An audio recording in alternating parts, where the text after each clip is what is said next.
ማድረግ ከማትፈልገው ጀምር። የመጀመሪያው ፊደል ነው መስማት የፈለኩት። ቁጭ አድርጌ ኢንተርቪው መጠየቅ የማልፈልገው ሰው ቴዲ አፍሮ ነው።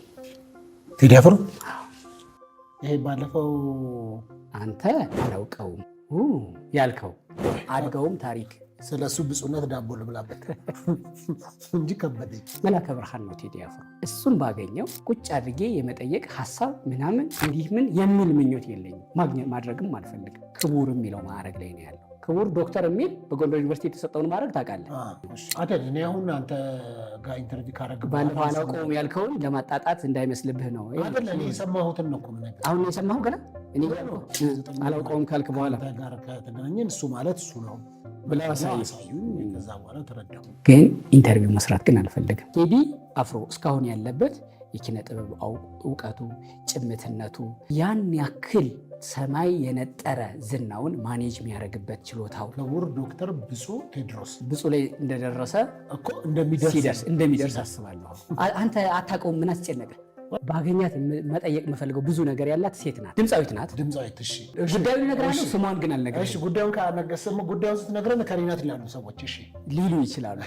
ከዛ እጇን እንደዚህ ያወጣው ነበረ። ዝርዝር የለኝም ብላ አንተም ብላበት የመጀመሪያው ብፁዕ ዘፋኝ ብለህ ልትሾ በጣም ጭምትሁት ሰው ነው። ስለማታውቀው ሰው ታዲያ የምታወራለህ? ስለማውቀው ነው የነገርኩህ። በአካል ተገናኝተህ ኮፊ ጠጥተህ አልተው ሰምተው ታውቃለህ? አላውቅም። ይህን ሁሉ ገለጻዎች ማድረግና ወጨ ብፁዕነት ማዕረግ ለመስጠት መጓጓትህ ከምን የተነሳ ነው? ሉጫ ፀጉርህን ማየት ቆይ ልግለጽህ ብዬ ነው። ለምን ትናገራለህ? እኔ የማውቅበት የራሴ አንተ እኔን ካልተናገርክና ካላረክ አይሆንም። አንዱ በቃ ቁጭ ብዬ ከእሱ ጋር በዚህ ሀሳብ ላይ ባወራው በቃ ልከኛ ነው ብለህ የምትለውን ሰውና በፍጹም አላወራሁም። በፍጹም ኢንተርቪው ማድረግ የምትፈልገው እና የማትፈልገው ከየትኛው ልጀምርልህ? የሚገርም ጥያቄ ነው። በነገር ላይ ማድረግ ከማትፈልገው ጀምር። ከሱኛው ተመልካቾች ጠብቁ።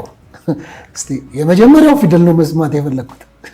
ስቱዲዮ ጠርቼ ስለሱ ሪሰርች ሰርቼ ሰዎች ስለሱ ምን ይላሉ፣ የት ነው የሚውለው፣ ምንድን ነው የሚጠጣው፣ ከዚህ በፊት ምን አድርጎ ነበር፣ ማን ስለሱ ምን ይላል ብዬ አጣርቼ ቁጭ አድርጌ ኢንተርቪው መጠየቅ የማልፈልገው ሰው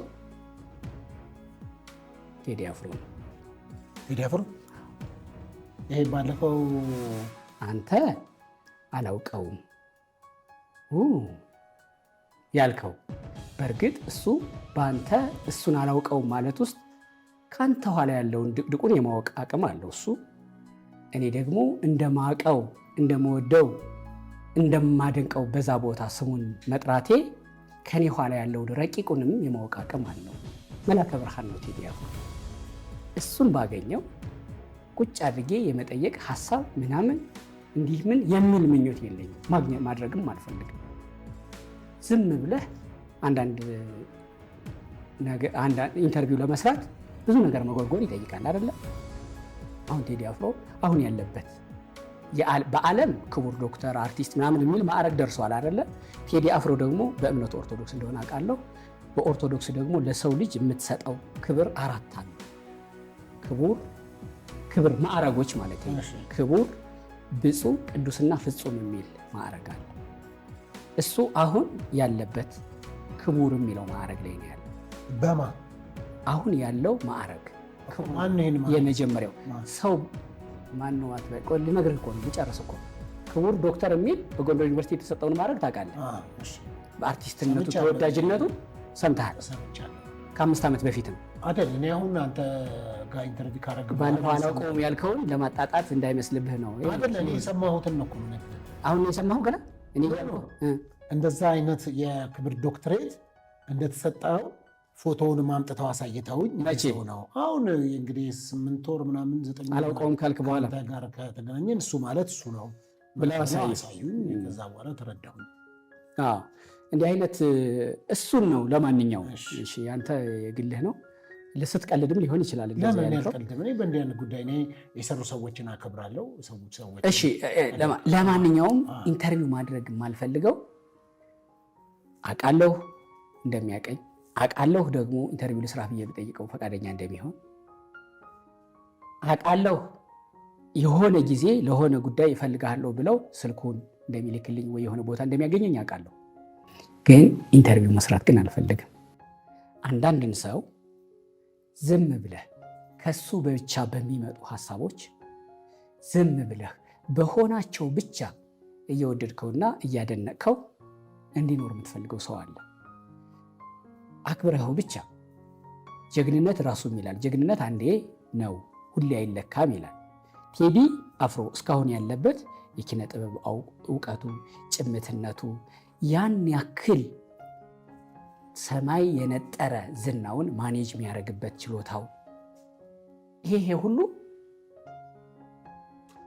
በዚህ ጊዜ እንዲህ ብለህ ነበር፣ በዚህ ጊዜ ደግሞ እንዲህ አልሆንም።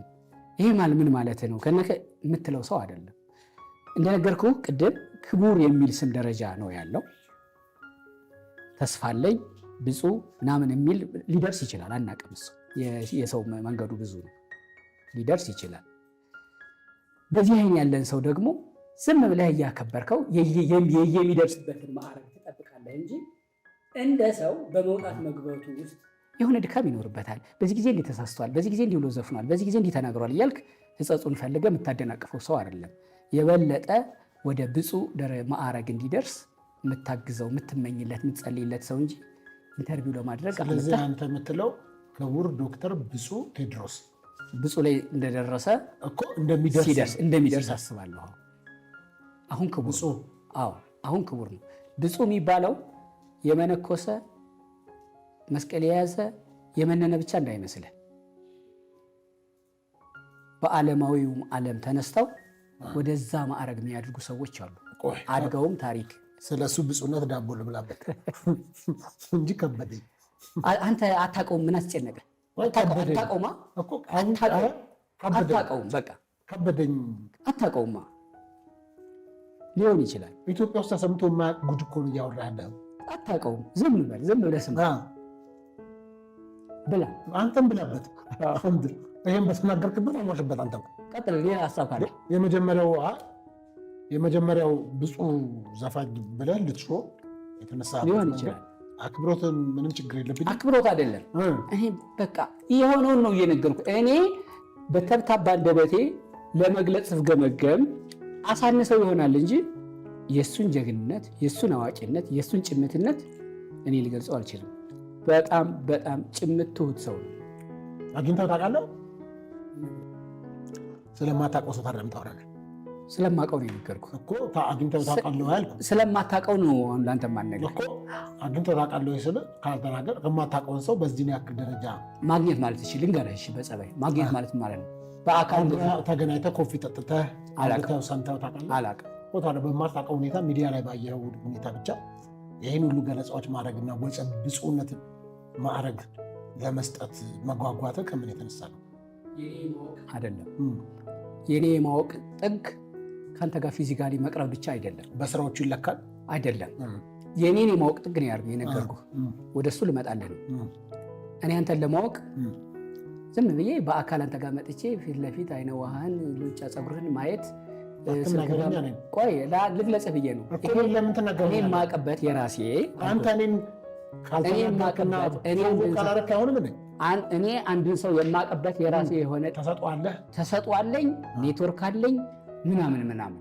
አንደኛ ይሄን ያዝ። ሁለተኛ ቴዲ አፍሮ ስለ ኢትዮጵያ፣ ስለ አፍሪካ፣ ስለ ሌሎች ኢትዮጵያውያን ታላቅ ሰዎች እኛ ስለሱ እንድናውቅ የፈለገውን ነገር በትንሹ ከፍቶ ያሳየን በቂ ነው። ከዚህ በላይ በሩን ቢበረግደው ምን ያህል ልናውቅ እንደምንችል አስበው። በጣም ብዙ እናውቃለን። እንዲያውቅ በፈቀደን ልክ ያወቅነው ቴዲ በጣም ክቡር ነው። ስለዚህ ቴዲ አፍሮ የበለጠ ክቡር ሆኖ የበለጠ ብፁዕ እንዲሆን የምመኝለት ሰው እንጂ በኢንተርቪው መጥቼ ኢቭን ባለጉዳይ ኢቭን ከእሱ ጋር የተገናኘ ኬዝ እንደዚህ እንኳን ገጥሞኝ በጣም መቸገር ይመስለኛል።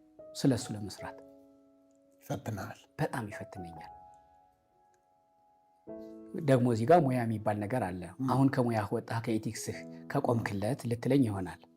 እፈተናለሁ ነው እንጂ ያልኩህ። ለዛ ምን አላነሳሁብህ። ጥሩ እሺ። ማድረግ የምፈልጋት በጣም ባገኛት ብዬ የምሳልላትና ባገኛት መጠየቅ የምፈልገው ብዙ ነገር ያላት ሴት ናት።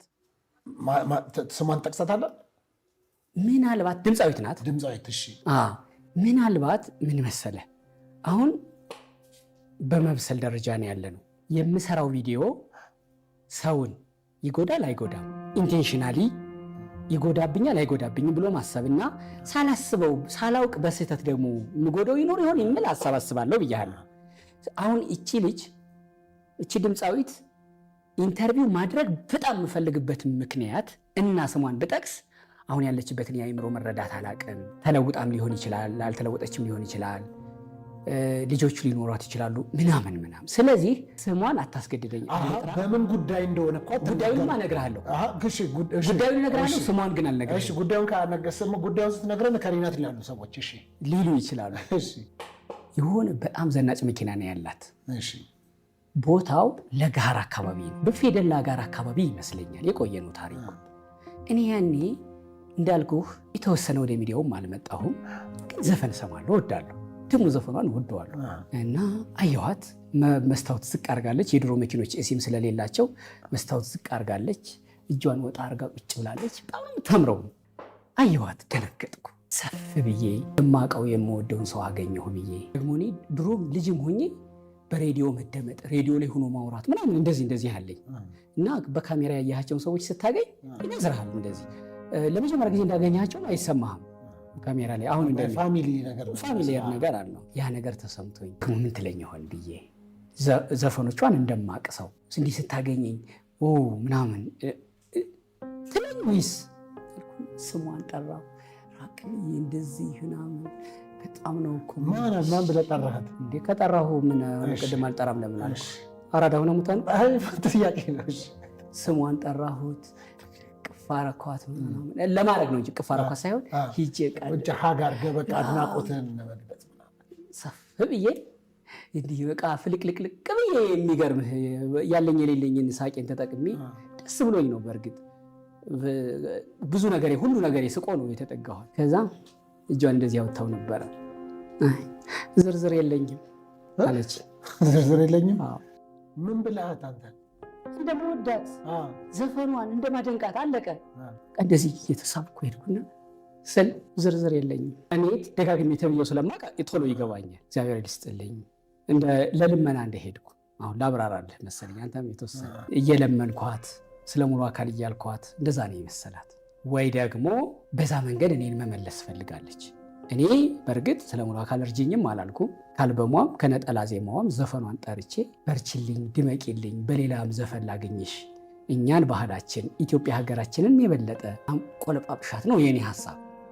እንዴት ነው ያለች? ዝርዝር ቀያይ ነገር ነው የተቀባችው። ዝርዝር የለኝም አለች።